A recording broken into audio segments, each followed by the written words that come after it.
Bruce Toussaint. Europe 1 matin. 7h54. Qu'est-ce qui a bien pu stimuler la plume d'Anne Roumanoff en ce lundi matin? C'est son billet rouge vif. Bonjour Anne. Bonjour Bruce, bonjour Julie, Bonjour. bonjour à tous. Hier, Vincent Payon a annoncé qu'il souhaitait réduire les grandes vacances à 6 semaines, avant de dire qu'il n'avait jamais dit ça et qu'il envisageait juste d'ouvrir le débat en 2015. C'est ce qu'on appelle une payonnade. Une de plus. Comme toi, tu as encore fait une payonnade. Une payonnade, et avec ça, qu'est-ce que je vous mets? Une hollanderie? Les hollanderies, ce sont les petites plaisanteries de François Hollande. Hier, les anciens ministres UMP se sont indignés parce qu'au salon de l'agriculture, un enfant qui lui demandait « Il est où Nicolas Sarkozy ?» François Hollande a répondu « Tu ne le reverras plus ».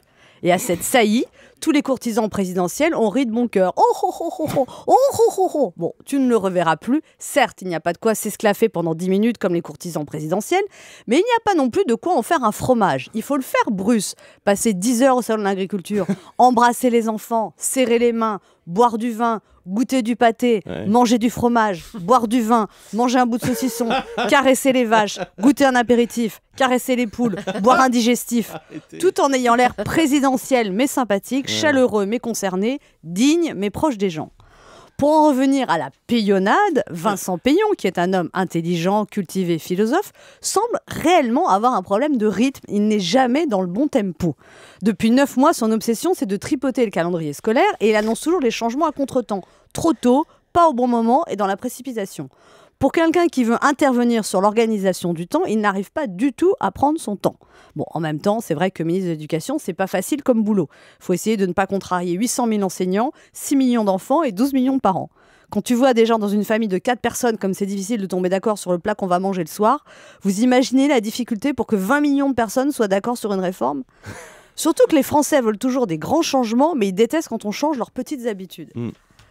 Tout le monde veut le bien des enfants, mais personne n'est jamais d'accord sur la manière. Des journées plus courtes dans une semaine plus longue, des journées plus longues dans une semaine plus courte, plus de profs, moins d'élèves, plus de classes, plus de budget, moins de notes, plus d'encouragement, moins d'orthographe, plus de maths, une carte solaire, plus de carte scolaire.